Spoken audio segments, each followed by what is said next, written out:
I just started this video, and it says 14 thumbs ups. I just started it. It's a new title. It's a new video. I just started it. I drive too much. 300 miles a week, Sergeant Peterson. And thanks to some generous individuals, they are helping me afford my commute. And I am very grateful. Very grateful. The look was, I'm staring at 14 thumbs ups on a stream I just started. So I did one this morning that literally never ended. And I'm wondering if this 14 thumbs ups that I'm seeing had anything to do with the video that never ended from this morning, because YouTube is just broken. But what do we do? So I've heard about alternative services, but a lot of them are paid. I don't think I could ever convince anyone.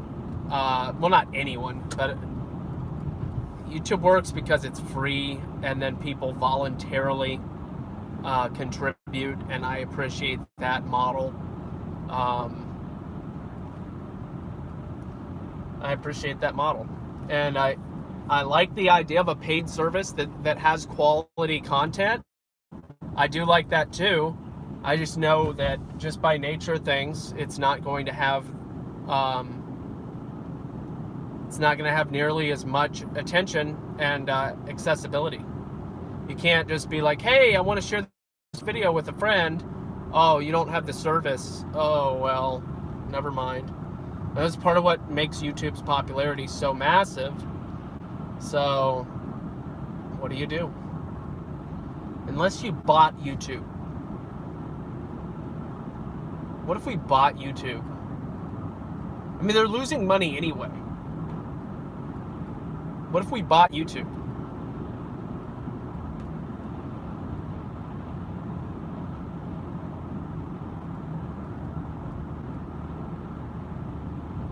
I wonder what the price ticket would be. So I named this Expectations. It's a topic I've actually written on this topic before. On my LinkedIn, I did an entire article. Probably right, Larry King. I did an article on expectations several years ago, and I said money isn't what makes the world go round, expectations are.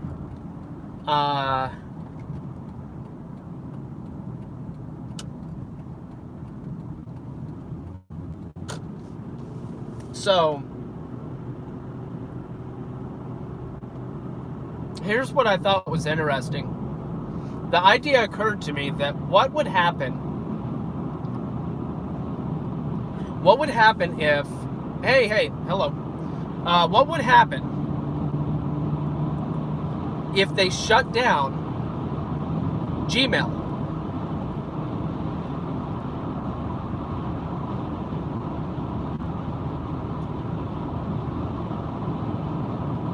But here's the weird thing. For businesses, I've spent money on a business email before, but I've literally paid no dollars out of my pocket for using Gmail. All these many years, I've never spent a dollar on my own personal account. And I know what some people might say, well, they've gotten you through mining your behavior, and they use your data, and that makes them more than enough money, and you've paid for it, just not with cash. I get that. That does make sense. I understand that argument. But apart from that, it was involuntary, first of all. So it kind of makes me wonder why there would be blood in the streets. Literally, I think people would actually start killing people I think if Google shut down Gmail, just, I know it's not one switch, it's probably more complex than nuclear disarmament codes, but if they did it, I feel like there would actually be more looting, more murder than during a hurricane or whatever. And I could be wrong, but so why I'm bringing that up is to get you to think about your expectations and why you have certain expectations, because this concept bleeds over in a lot of other places. So what we expect, where is that coming from?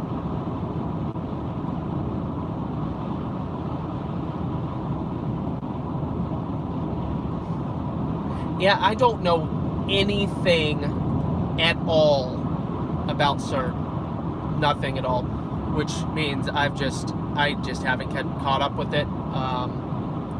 I know nothing about it at all. I don't know what it is. Yeah, I thought it has something to do with the Large Hadron Collider. I have no idea. Hadron, not Hedron, Large Hadron Collider. But if it has nothing to do with that, then I really, literally have no clue what CERN is about at all. So, anyway, we expect for our email to be there.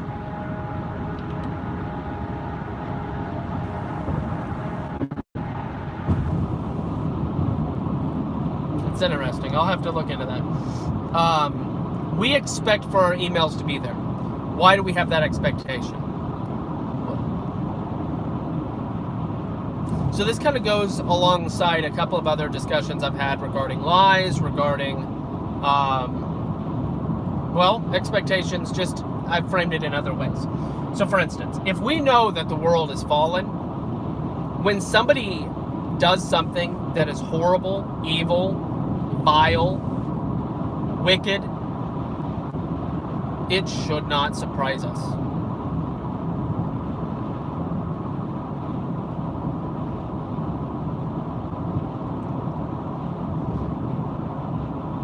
People, so the knowledge is power video that I've did and have talked about from time to time, and how I say knowledge is not power, and so here's the thing. Expectations influence how we live our life. Okay? You get in your car with an expectation that it's not going to explode. And that's a reasonable expectation. Is it possible that your car could explode? Yes. Has it ever happened before? Yes. It's not going to happen. But, what's up? So, what's more likely? A car accident, right? It's extremely likely, okay, not extremely. The number one cause of death under the age of, I thought it was definitely 30, but I think even under 40, maybe even under 50, but the leading cause of death is accident or auto accident. That stat might be shifting because the leading cause of death is abortion. That's definitely the number one cause of death under the age of all age.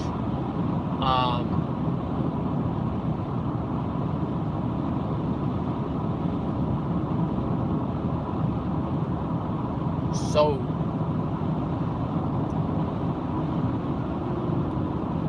here's my point.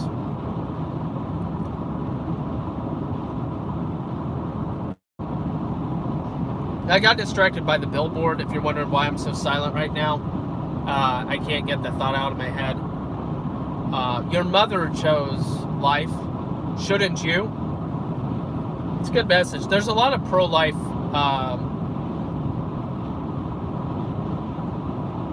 that's awesome. Good stuff. There's a lot of pro-life billboards in Florida. A lot of them. So it was a little distracting. I was just thinking about the messaging. It's not a bad message. But okay, so car wrecks, accidents. We get in our cars knowing that you could get in an accident. That's a good one. I like that too. We get in our cars knowing that we could get in an accident, but we actually expect not to.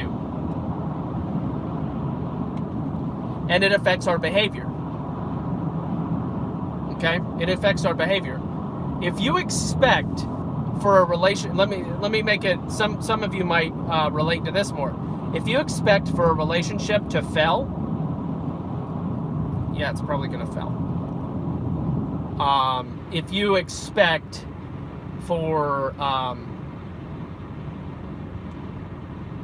anyway, you can use this line of logic and reasoning in a lot of different ways. And it doesn't mean that everything goes along with our expectations. That's not what I'm saying at all. I'm not saying that we paint our own reality. I'm not saying that we shape our destiny. I'm not saying any of that heresy, nonsense, madness. That's not what I'm saying. But I am saying that our expectations influence our behavior, and our behavior therefore influences outcomes to a certain degree, obviously.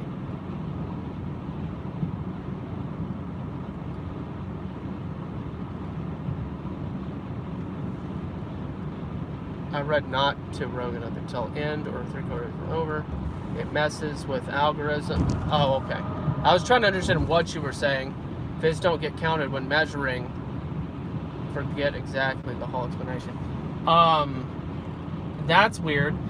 Okay, so yeah, viewing time, like the level of captureness. I get to see all those stats when I hit done on a video. I get to see all that information, see the average viewing length and all that stuff. So the level of my ability to capture your attention, YouTube algorithmically pays attention to that. So the more I ramble, the more insane a person is, or whatever,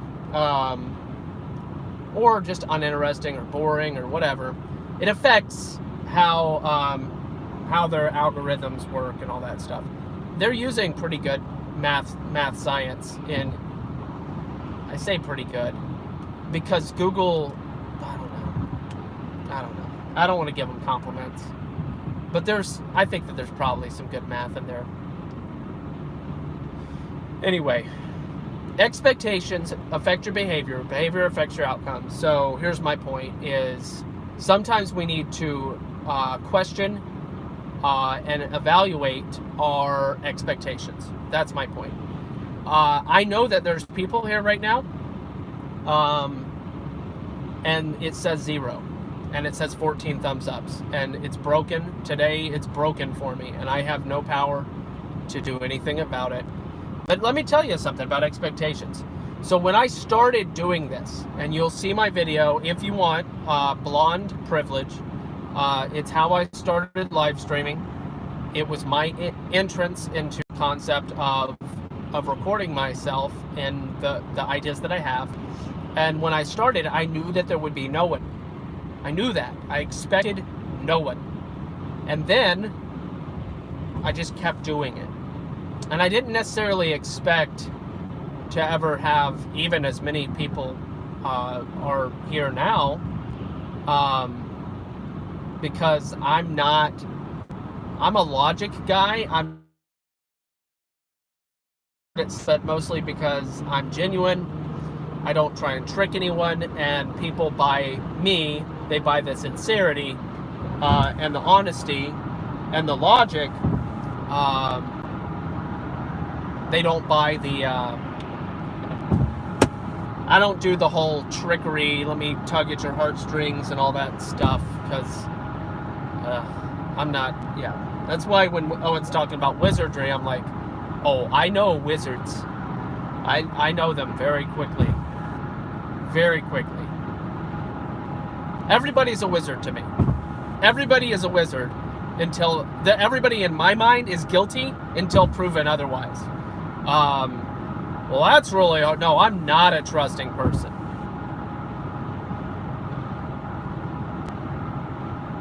Yeah, what's up, Trailblazer? I know that, but I'm assuming if I'm live on the old stream as well as the one titled Expectations, that blows my mind.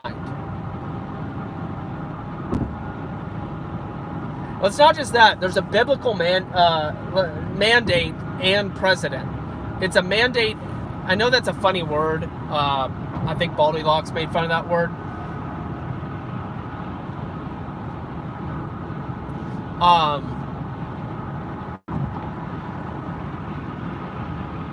So there's a biblical precedence and mandate for trusting God and not trusting people.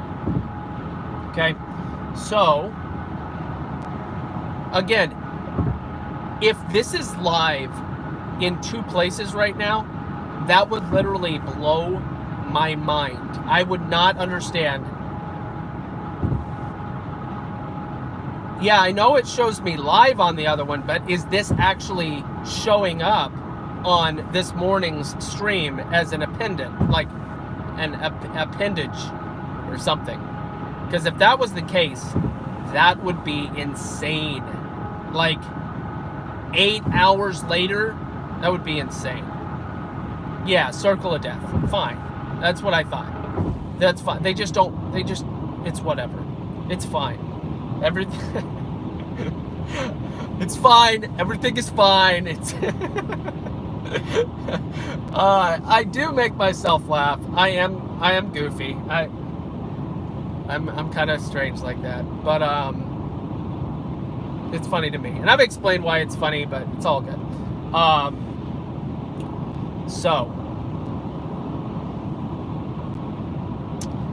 now I need to actually look at this. Take advantage of. Oh yeah. Trust. Putting trust in God rather than putting trust in man. All that stuff. So here's the thing. I want you to try and connect these ideas, okay? I want you to connect the idea of how I'm telling you that knowledge is not power, okay? And how there's people that know truth but don't act like it, okay? And we also have expectations that we know our expectations influence our behavior. Where do our expectations come from? That's what I want you to ask.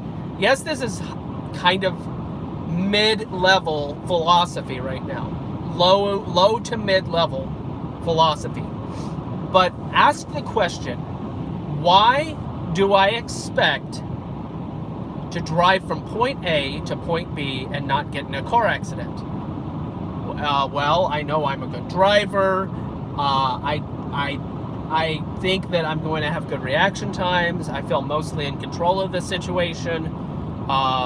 And I know that some crazy person could just careen out of nowhere. They could just come out of nowhere and hit me. And I know that, but I think it's relatively unlikely. Most like 97% unlikely.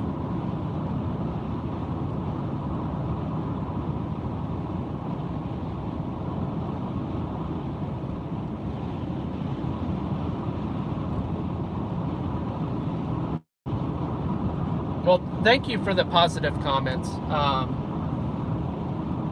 I didn't realize that I had ever come across in an uncomfortable way, but it is helpful to actually know that human beings are listening. It is a little bit more difficult to talk to nothing, especially live. The concept of live streaming it would be like holding a concert to an empty room, and it's hard to do. It's hard to do sincerely. But if you look at any of my early videos, I don't think I was insincere or lackluster or any of that. But anyway, so I want you to connect the idea of expectations where your expectations are coming, how your expectations are formed, all that. Connect that to where is knowledge playing a part in that, all that stuff. So why is that important? Why am I telling you to think about your expectations? I'm telling you to think about your expectations because I think that a lot of us, me included, have unrealistic expectations. And we have to set limits for ourselves. We have to be reasonable. Hypervigilance can lead to burnout and all that. Paranoia can lead to burnout. We can only handle so much at one time. We can only focus on so many things at one time and all that. I understand. It makes sense.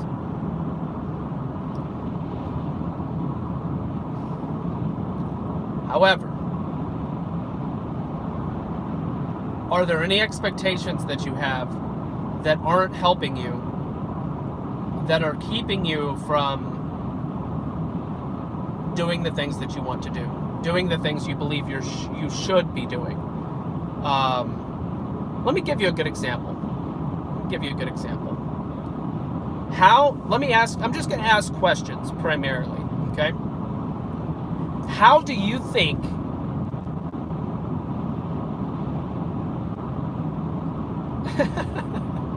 Michelle, how do you think your expectations regarding prayer affect your relationship with God?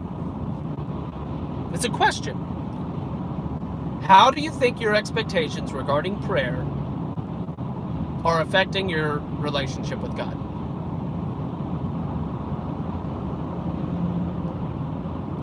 So, if you want a recommendation of a savage, I hate to put these words together, but I want you to understand what I mean when I say it.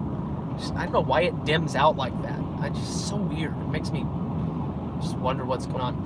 All right, so I've not been following this guy for a long time, but if you're looking for somebody that's pretty brutal in consistently knocking home runs of truth and calling people out for being false teachers and proclaiming the truth, biblically sound, so on and so on, I want you to check out the channel Wretched, W-R-E.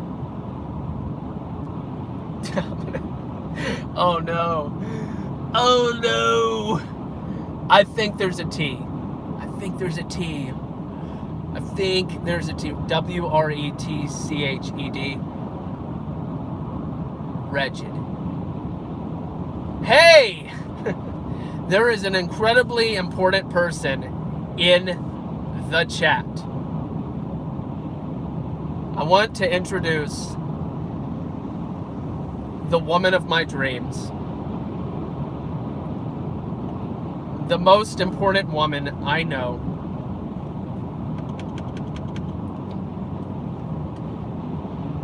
And her YouTube name is God Matters.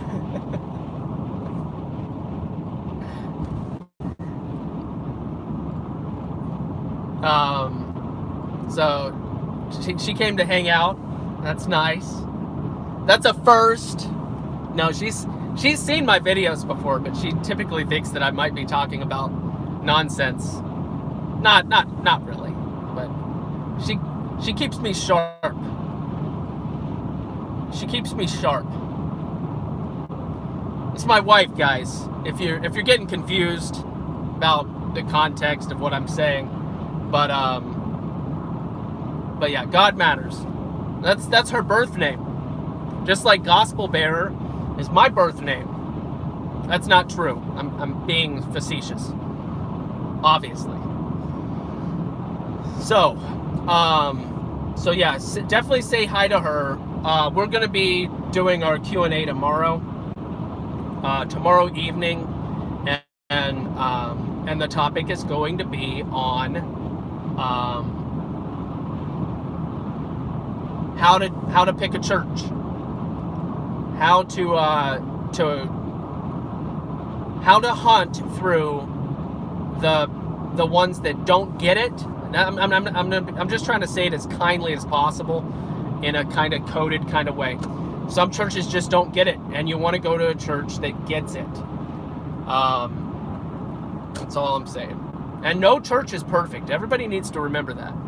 But we'll talk about that more tomorrow.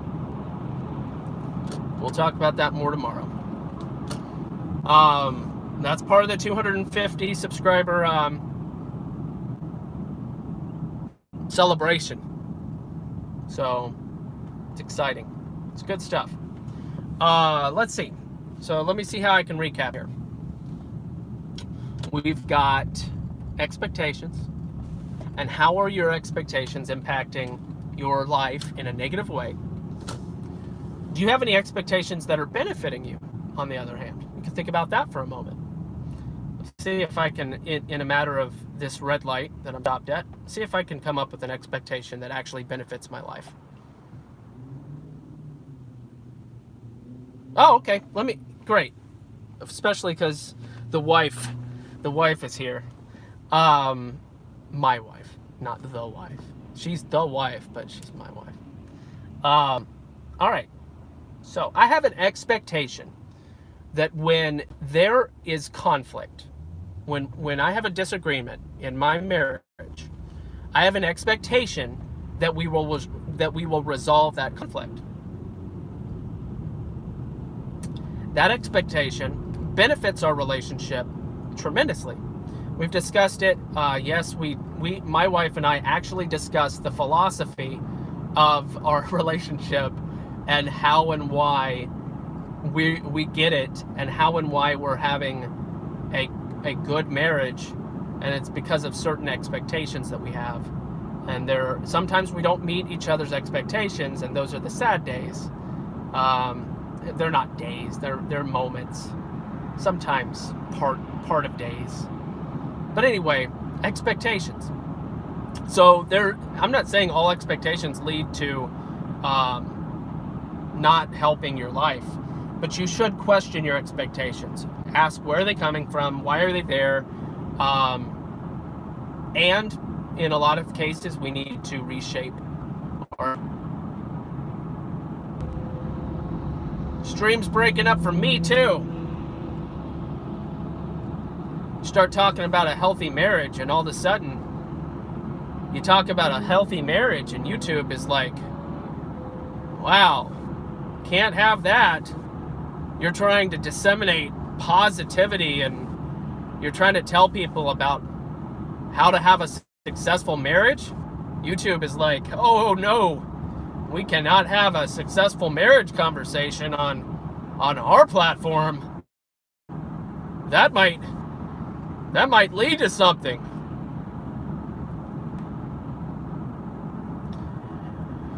All right.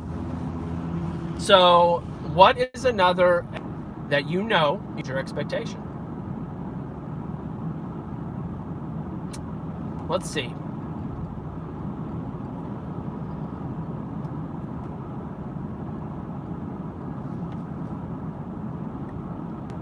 It's like, this is kind of, I despise certain colloquialisms.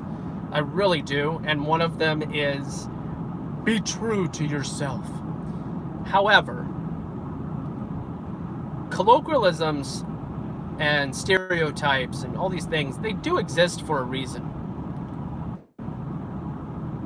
They do exist for a reason. Not lying to yourself is a good thing, obviously. Just because certain colloquialisms are either cheesy or potentially dangerous, or involve Eastern mysticism, or are just a perversion of the truth, or any of that.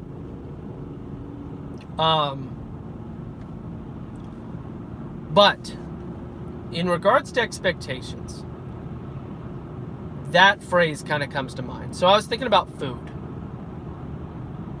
I was thinking about food, and I was like, how often do we alter our expectations to suit our desires, and then as a result we're actually hurting ourselves. We're lying to ourselves to justify a temporary desire, and we think that we have this expectation that, well, if I just do this one time, it's really not going to hurt anything. It's not that big of a deal. And food is just one example. That could be all over the place. That could be applied anywhere.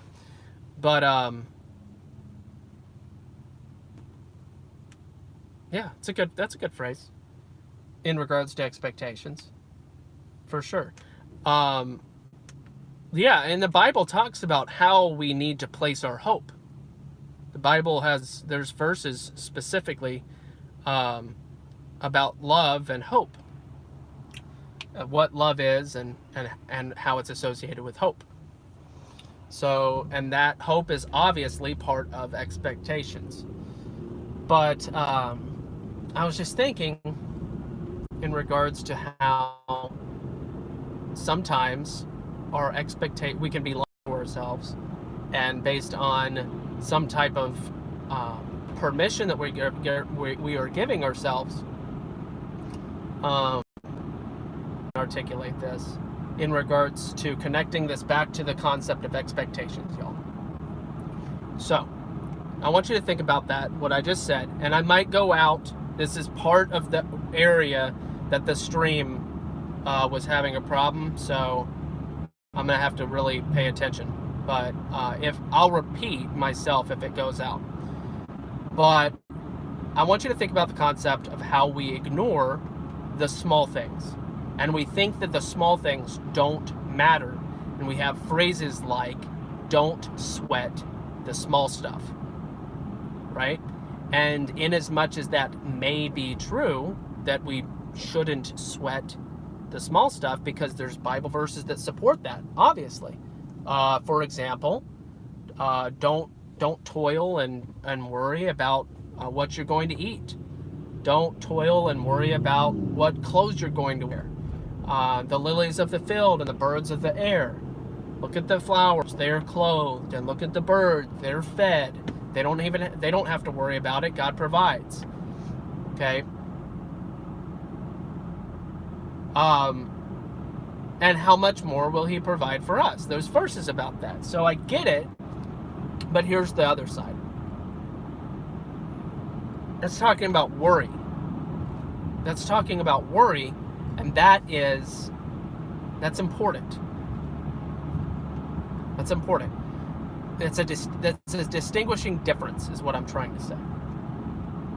So sometimes our brains are lazy, and we use one idea and we conflate it across other areas of our life. Like, don't sweat the small stuff.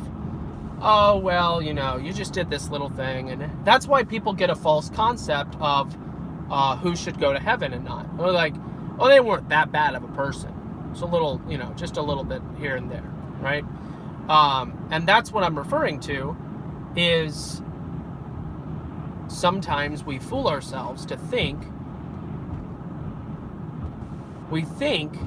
that the little stuff doesn't mean anything, because in a general sense, little stuff is little stuff, and we should focus on the big stuff, and we should focus on the big stuff. Hashtag Operation Baby Landlord, right? Which I haven't done on Twitter at all. I haven't tried to spark a movement. I'm slightly protective of the idea, because I don't want it to be prematurely assassinated. But anyway, all I'm saying is, the small stuff, don't fool yourself into thinking that small things don't matter. Don't lie to yourself, and ask yourself some honest questions. Are some of my expectations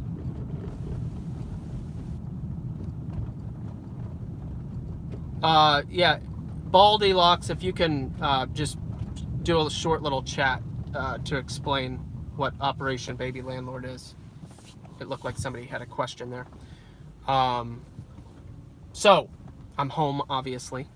My wife knows that. I usually wrap this up in about a 2 to 4 minute dealio. Ask yourself some of these questions. Ask yourself, do I have an expectation that's impacting my relationship with God?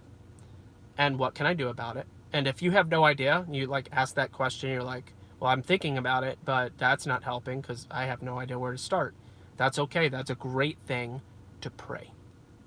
God, do I have anything that I'm expecting on a regular basis that's impacting and affecting my relationship with you? Do I have any expectations about the Bible that are impacting my walk with you, God?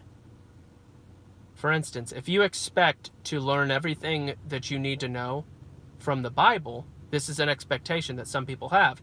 If you expect to learn everything you need to know from the Bible from just listening to other people, you might have a bad expectation. Okay? That's just one example. If you expect to get all of your relationship with God, your entire relationship with God composes of saying grace at dinner, that's a pretty bad relationship. If the only time I ever talked to my wife was when we ate together, we wouldn't still be married. It would be impossible. So, yeah, wise versus unwise is a good way to put it. As in not foolish expectations. Not foolish. Unwise is a good word, but I think foolish is possibly a little more clear. I'm not criticizing at all. But I would say don't have foolish expectations. That's what I'm saying. Realistic expectations, yeah, of course, based on truth, right? But don't have foolish expectations. So I just gave you some examples, like don't expect to learn everything about the Bible from. That is one way to put it, unreal, because foolishness is unrealistic. A foolish expectation is an unrealistic expectation. It's kind of synonymous. I hear you on that. But I'm encouraging all of you to truly seek God and ask, where are some of my expectations holding me back? Do I have any expectations, God, that are foolish? And help me to not be a fool. Because I pity the fool. I'm kidding, guys. If I live a good life, I expect God to give me good stuff. Yeah, absolutely. An example of poor expectation, not because God isn't good, but because Jesus said, if they persecuted me, they will persecute you. So that is extremely relevant. We all need to remember that. That is an excellent example. And I know that you all agree, because you all get it. And thank you, Baldy Locks, for helping explain. I very much appreciate you, man. All right, so I'm going to go through the comments later. I didn't see anything like with a huge question mark or anything like that. So I'll go through the question marks later. And I'm going to go ahead and be home for the weekend for my one day off. Anyway. Evolution leads to genocide. That's my note for the day. Evolution leads to genocide. The philosophy of evolution leads to genocide. That's my parting wisdom. Seek God, discover your foolish expectations, repent, Read the Bible. And hang out. Thank you for hanging out. It's good to see you here. Links in the description if you want to support. I'm thankful to all the people that have been. It is tremendously helpful. And thank you. All right. Au revoir.